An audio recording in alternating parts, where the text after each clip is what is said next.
Hello दोस्तों, स्वागत करता हूं आपका मुबारक एजुकेशन में। और आज का हमारा स्पेशल टॉपिक है स्ट्रक्चर ऑफ सेल। जैसा कि दोस्तों हमने लास्ट क्लास में सेल के बारे में पढ़ा था, सेल का इंट्रोडक्शन हमने पढ़ा था, सेल के बारे में जाना था कि सेल जो होती है वो स्मॉलेस्ट एंड फंक्शनल यूनिट होती है, हमारे बॉडी की सबसे छोटी यूनिट होती है जिसको हम बिना माइक्रोस्कोपी के सहायता से नहीं देख सकते हैं। और हमने जाना था दोस्तों कि जो सेल वर्ड है वो ड्राइव्ड हुआ है लैटिन वर्ड सेला से, जिसका मतलब होता है स्मॉल रूम। और इसकी खोज जो है वो रॉबर्ट हुक नामक वैज्ञानिक ने 1665 में हमें इसको बताया। 1665 में इसने इसकी खोज की। और उसके बाद में हमने जाना था दोस्तों कल के क्लास में कि जो सेल होती है उसको न्यूक्लियस के प्रेजेंस के आधार पर इसको दो भागों में बांटा जाता है। एक होते हैं प्रोकैरियोटिक और दूसरे होते हैं यूकैरियोटिक। तो प्रोकैरियोटिक वो होते हैं जिनके अंदर न्यूक्लियस नहीं पाया जाता है, और यूकैरियोटिक वो होते हैं जिनके अंदर न्यूक्लियस पाया जाता है। तो चलिए दोस्तों, आज के इस थर्ड क्लास के सेशन में हम पढ़ने वाले हैं structure of cell. Structure of cell के बारे में आपको बहुत डिटेल से सारी चीजें पढ़ाएंगे, लेकिन हम सबसे पहले ये जानेंगे कि ये जो स्ट्रक्चर हमने बना रखी है ये किसकी है। डेफिनेटली दोस्तों ये सेल की स्ट्रक्चर है, और एक ह्यूमन सेल के अंदर ये बहुत सारी चीजें पाई जाती हैं जिनको हम एक स्टेप के द्वारा हम इसको समझने वाले हैं बहुत ही आसान तरीके से। ठीक है, देखो दोस्तों, कुछ नाम मैंने लिखे हुए हैं, बाकी नाम इसलिए नहीं लिखे, मैंने सोचा कि ताकि इनको आपको एक्सप्लेन करके अच्छे से एक एक को जो है लिख दूंगा, समझा दूंगा, और उसके बाद में हम इसमें आगे पढ़ेंगे। देखो सबसे पहले ये सेल मेम्ब्रेन होती है, इसकी आउटर कवरिंग है ये हमारे सेल की, जिसको अपन सेल मेम्ब्रेन कहते हैं। उसके बाद में इस स्ट्रक्चर को अपन कहते हैं माइक्रोफिलामेंट्स। ये इसकी साइज शेप को मेंटेन करने में और बनाने में हेल्प करते हैं।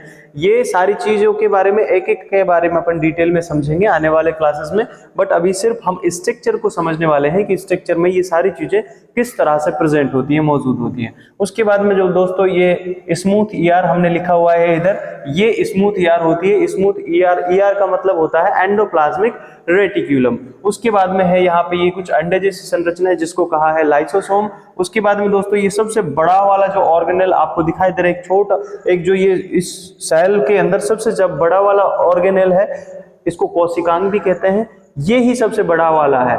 इसका नाम होता है दोस्तों न्यूक्लियस। क्या होता है? न्यूक्लियस। तो ये हो गया हमारा न्यूक्लियस। उसके बाद में इधर जो मैंने ये इस तरह की संरचना बना रखी है, इसको बोलते हैं दोस्तों माइटोकॉन्ड्रिया।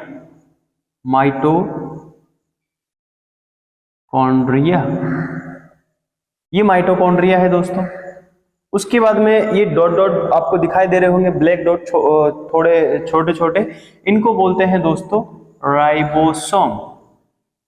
क्या बोलते हैं दोस्तों? राइबोसोम। उसके बाद में ये आपको एक खाली स्पेस जैसा दिखाई दे रहा है, इसको बोलते हैं सेंट्रल वैक्यूलाई।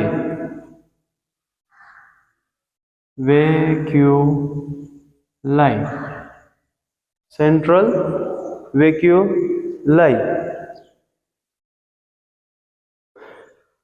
वैक्यूलीज, इसको बोलते हैं सेंट्रल वैक्यूलीज। उसके बाद में दोस्तों ये वाला तीर यहां से आ रहा है, इसका मतलब इस वाली स्ट्रक्चर से, और इस वाली स्ट्रक्चर का नाम होता है दोस्तों रफ ईआर का मतलब मैं ऑलरेडी पहले बता चुका हूं, ये स्मूथ ईआर होती है, ये रफ ईआर होती है। ईआर का मतलब एंडोप्लाज्मिक रेटिक्यूलम होता है। यहाँ पर स्मूथ लिखा था क्योंकि आपको यहाँ पे दिखाई दे रहा होगा एकदम स्मूथ प्यारी सी स्ट्रक्चर दिखाई दे रही है, इसीलिए इसको स्मूथ ईआर कहा। और ये आपको एकदम डॉट डॉट के मुताबिक, मतलब इस स्ट्रक्चर की वजह से ये खुरदरी दिखाई दे रही है, इसलिए इसको रफ कहते हैं, और इसको अपन रफ ईआर कहते हैं दोस्तों। ये रफ ईआर जो है इसकी वजह से होती है, इसकी शेप पर इसकी जो सरफेस होती है उस पर पाए जाते हैं हमारे ये वाले स्ट्रक्चर जिसको कहते हैं राइबोसोम। तो राइबोसोम पाए जाते हैं इसके ऊपर, इसीलिए इसको रफ ईआर कहते हैं दोस्तों। तो रफ ईआर जो होता है वो ये वाली स्ट्रक्चर है। ये क्या काम करती है, क्यों प्रेजेंट है इसके अंदर, सारी चीजें अपन विस्तारण पूर्व पढ़ेंगे। लेकिन आपको क्या करना है, सिर्फ इस चैनल को सब्सक्राइब करना है और हर डे एक वीडियो को देखना है, क्योंकि हम हर रोज एक वीडियो अपलोड करते हैं। चलिए आगे दोस्तों, ये जो आपको स्ट्रक्चर दिखाई दे रही है ये है इसका पावर हाउस। पावर हाउस मतलब क्या है?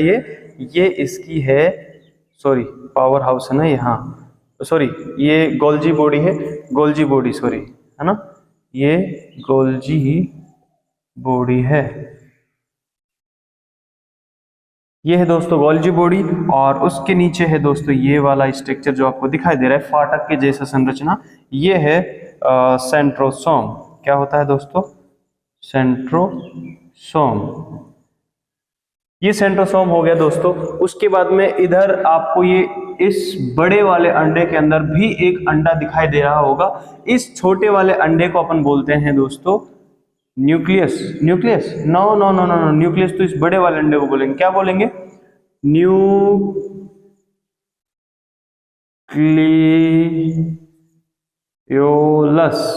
इसको बोलते हैं दोस्तों न्यूक्लियोलस।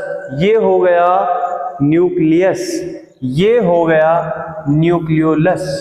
आया समझ में? ये हिंदी में बोलते हैं इसको केंद्रक और इसको बोलते हैं केंद्रिका। ओके। उसके बाद में दोस्तों यहाँ पे ये कुछ और इस अंडे के अंदर कुछ संरचनाएं आपको दिखाई दे रही हैं, जिस स्ट्रक्चर को बोलते हैं अपन क्रोमोसोम। क्रोमोसोम।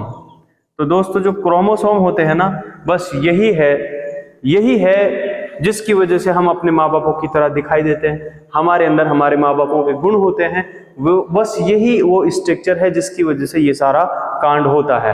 तो देखिए दोस्तों ये सारी चीजें एक एक हम डिटेल में पढ़ने वाले हैं। उसके बाद में आगे इसमें बचा है, क्या बचा है इसमें? और कुछ नहीं बचा है। इसके अंदर जो बचा है वो कुछ पॉइंट्स हैं, जैसे कि इसके अंदर आपको ये जो डॉट डॉट आपको दिखाई दे रहे हैं, ये मतलब इसका जो है पानी को इंडिकेट कर रहा है। और इसके अंदर जो ये पानी पाया जाता है, इस पानी को बोलते हैं दोस्तों न्यूक्लियोप्लाज्म। क्या बोलते हैं?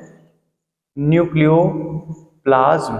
इस पानी को बोलते हैं अपन न्यूक्लियोप्लाज्म। दोस्तों ये तो आपको समझ में आ गया, इसको न्यूक्लियोप्लाज्म बोलते हैं क्योंकि ये न्यूक्लियस के अंदर है। क्या हमारी सेल के अंदर भी ऐसा पानी पाया जाता है? बिल्कुल पाया जाता है। तो जो न्यूक्लियस के अंदर है पानी, उसको बोलते हैं न्यूक्लियोप्लाज्म। जो सेल के अंदर पानी पाया जाएगा उसको क्या बोलेंगे? उसको बोलेंगे दोस्तों साइटोप्लाज्म। क्या बोलेंगे? साइटोप्लाज्म। तो देखिए दोस्तों ये मैं बना रहा हूं हमारा साइटोप्लाज्म। इसके अंदर भी ऐसे ही पानी जैसी लिक्विड पाया जाता है। वाह कितनी सुंदर है हमारी सेल, है ना? क्यों बनाया ना सुंदर सेल? देखो दोस्तों ये जो है हमने सारे ऑर्गेनल्स के बारे में, सारी स्ट्रक्चर्स के बारे में जाना, और ये जो बीच में इसके अंदर फ्लूइड पाया जाता है इसको बोलते हैं अपन साइटोप्लाज्म। तो दोस्तों ये कुछ स्ट्रक्चर्स हैं जो हमने इस सेल के अंदर पढ़नी है। आपको बहुत ही आसान शब्दों में ये समझ में आ जाना चाहिए, ये समझ में आ गया होगा कि ये जो है हमारी क्या है दोस्तों, सेल की स्ट्रक्चर होती है। इसको दोबारा हम देख लेते हैं कौन कौन सी संरचना है इसमें ये जो संरचना है इसकी आउटर कवरिंग को अपन बोलते हैं सेल मेम्ब्रेन। इसके बाद में ये जो इसमें ट्यूब जैसी संरचना पड़ी है इनको माइक्रोट्यूब्यूल्स या फिर इन्हीं को माइक्रोफिलामेंट्स भी कहते हैं दोस्तों। उसके बाद में ये जो स्ट्रक्चर है इसको अपन बोलते हैं स्मूथ ईआर। उसके बाद में ये जो अंडे जैसी संरचना है इसको बोलते हैं लाइसोसोम। ये बड़ा सबसे जो बड़ा ऑर्गेनल है इसके अंदर वो होता है न्यूक्लियस। और ये जो संरचना आपको दिखाई दे रही है ये होती है माइटोकॉन्ड्रिया। उसके बाद में यहाँ पे है जो डॉट डॉट बड़े बड़े डॉट से जो दिखाई दे रहे हैं आपको, ये होते हैं राइबोसोम। ये दोस्तों राइबोसोम को अपन प्रोटीन फैक्ट्री के नाम से भी जानते हैं क्योंकि ये प्रोटीन बनाने का काम करते हैं हमारी बॉडी के अंदर, सेल के अंदर। उसके बाद में ये कुछ खाली स्पेस भी प्रेजेंट होता है जिनको अपन सेंट्रल वैक्यूलाइज बोलते हैं।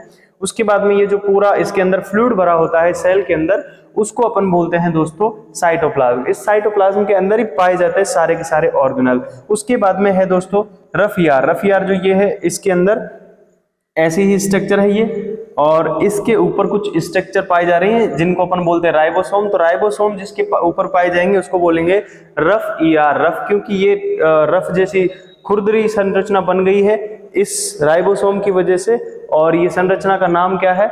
ईआर। ईआर मतलब एंडोप्लाज्मिक रेटिक्यूलम। उसके बाद में यहाँ पर गोल्जी बॉडी पाई जाती है। उसके बाद में यहाँ पर जो है सेंट्रोसोम पाया जाता है। ये सेंट्रोसोम जो होते हैं वो दोस्तों हमारे जब सेल का डिवीजन होता है, सेल को जब डिवाइड किया जाता है दो भागों में, तो ये जो जेनेटिक मटेरियल होता है इसके अंदर उसको डिवाइड करके दो भागों में डिवाइड करने का काम करता है। कहने का मतलब ये है कि अगर किसी सेल के अंदर सेंट्रोसोम है तो वो डिवाइड हो सकती है, अगर किसी के अंदर ये सेंट्रोसोम नहीं है तो वो डिवीजन उसमें नहीं होगा। तो आपके अंदर एक क्वेश्चन बन रहा होगा कि क्या ऐसी भी सेल होती है हमारी बॉडी में जिसके अंदर कोई ये सेंट्रोसोम नहीं पाया जाता है? क्या ऐसी सेल हमारी बॉडी के अंदर है जिसके अंदर सेंट्रोसोम नहीं पाया जाता है?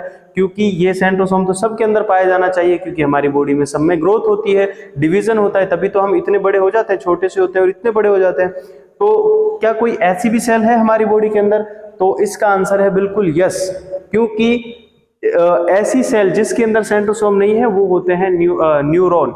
हमारे खोपड़े के अंदर, हमारे ब्रेन के अंदर जो न्यूरॉन होते हैं वो, उनके अंदर किसी भी न्यूरॉन के अंदर सेंट्रोसोम नहीं पाया जाता है। यही कारण है कि एक बार न्यूरॉन जो है डैमेज अगर हो गया तो वो दोबारा से पैदा नहीं होगा। जितने न्यूरॉन हमारे बचपन में थे हमारे दिमाग के अंदर, उतने ही न्यूरॉन मर जाएंगे, तब तक रहेंगे, कभी भी इनका संख्या जो है बढ़ेगी नहीं। अब ऐसे बहुत सारी चीजें हैं, जैसे कि आपके दिमाग में क्वेश्चन बन सकता है कि अगर हमारे न्यूरॉन जो है डिवीजन नहीं होता है अगर उनके अंदर, तो उनमें ब्रेन ट्यूमर कैसे होता है? ये भी एक इंपॉर्टेंट क्वेश्चन है। इन सभी के बारे में अपन अगले क्लासेस में पढ़ेंगे, बट फिर भी देखो सिंपल बता देता हूँ कि जो ब्रेन ट्यूमर होता है वो न्यूरॉन का नहीं होता है, न्यूरॉन के सेल डिवीजन की वजह से नहीं होता है। हमारे ब्रेन में कुछ अदर सेल भी पाई जाती है जिनकी वजह से उनमें एबनॉर्मल ग्रोथ होता है, वो ब्रेन ट्यूमर हो जाता है। चलिए, हमारा टॉपिक था सेल, और सेल की स्ट्रक्चर में हमने ये सारे नाम पढ़े। उसके बाद में ये जो इस न्यूक्लियस के अंदर जो स्ट्रक्चर पाई जाती है, इस स्ट्रक्चर को बोलते हैं अपन न्यूक्लियोलस। और यहाँ पर जो इसके न्यूक्लियस के अंदर कुछ और स्ट्रक्चर पाई जाती है, आरएनए, डीएनए, ये जो है ये क्रोमोसोम कहलाते हैं। और उसके बाद में जो इस न्यूक्लियस के अंदर जो पानी पाया जाएगा उसको अपन न्यूक्लियोप्लाज्म कहेंगे। दोस्तों, ये सारी चीजें ही हमें पढ़नी है, लेकिन आपको ऐसे डर लग रहा होगा कि इतनी सारी चीजों को हम कैसे पढ़ेंगे, कहीं हम कंफ्यूज ना हो जाए, कहीं हम भूल ना जाएं। तो दोस्तों कोई बात नहीं, आपको टेंशन नहीं लेनी है, हम हैं तो क्या गम है ना। तो देखो, अपन को कुछ नहीं करना है, सिर्फ अपन को जो है इसको 3 टुकड़ों में बांट देना है। कितने टुकड़ों में? 3 टुकड़ों में।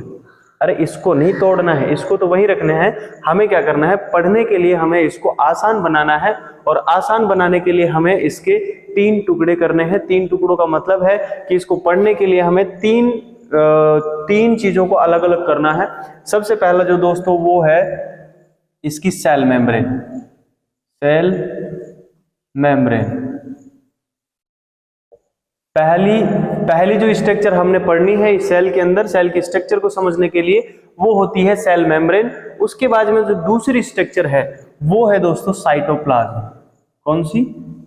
साइटोप्लाज्म। और तीसरी है दोस्तों न्यूक्लियस। ये 3 स्ट्रक्चर हमें पढ़नी है, और इसी में हमारी पूरी की पूरी सेल का जो स्ट्रक्चर है वो कंप्लीट हो जाएगा। कैसे? देखो, सबसे पहले तो हमें आउटर कवरिंग पढ़नी है, जिसको अपन कहते हैं सेल मेम्ब्रेन। तो सेल मेम्ब्रेन जब हमने पढ़ ली, उसके बाद में हमारे पास क्या बचा? बीच का कंटेंट बचा, क्योंकि बाहर का सारा हो गया है। अच्छा, उसके बाद में हमने पढ़ना है साइटोप्लाज्म। साइटोप्लाज्म का मतलब है इसके अंदर का जो ये पानी है वो, लेकिन साइटोप्लाज्म का मतलब सिर्फ और सिर्फ पानी नहीं है। साइटोप्लाज्म का मतलब है कि इस साइटोप्लाज्म के अंदर जो ये स्ट्रक्चर है वो भी आएंगी। कहने का मतलब, जब हमें साइटोप्लाज्म पढ़ना है तो साइटोप्लाज्म के साथ साथ हमें ये सारी की सारी स्ट्रक्चर पढ़नी है, जिसके अंदर राइबोसोम आएगा, लाइसोसोम आएगा, जिसके अंदर माइटोकॉन्ड्रिया है, गोल्जी बॉडी है, रफ ईआर है, स्मूथ ईआर है। ये सारे के सारे स्ट्रक्चर, जितने भी स्ट्रक्चर है वो सारे के सारे हम उसमें पढ़ लेंगे। और लास्ट में जो बचेगा हमारा, वो बचेगा न्यूक्लियस। और न्यूक्लियस के अंदर जो है हमें अच्छे से आराम से इस न्यूक्लियस को लास्ट में डिस्कस करेंगे। तो इसी के साथ में हमारा का पूरा जो सेल का स्ट्रक्चर है वो इन 3 हेडिंग्स के अंदर कंप्लीट हो जाएगा। तो आज का जो टॉपिक था वो स्ट्रक्चर ऑफ सेल था, एंड नेक्स्ट जो हमारा टॉपिक रहेगा कल के क्लास के लिए वो होगा सेल मेम्ब्रेन। तो चलिए दोस्तों, मिलते हैं नेक्स्ट क्लास में। आई होप आपको ये वीडियो पसंद आई होगी। अगर ऐसा है तो शेयर करें अपने दोस्तों के साथ, और ऐसे ही बने रहें। धन्यवाद।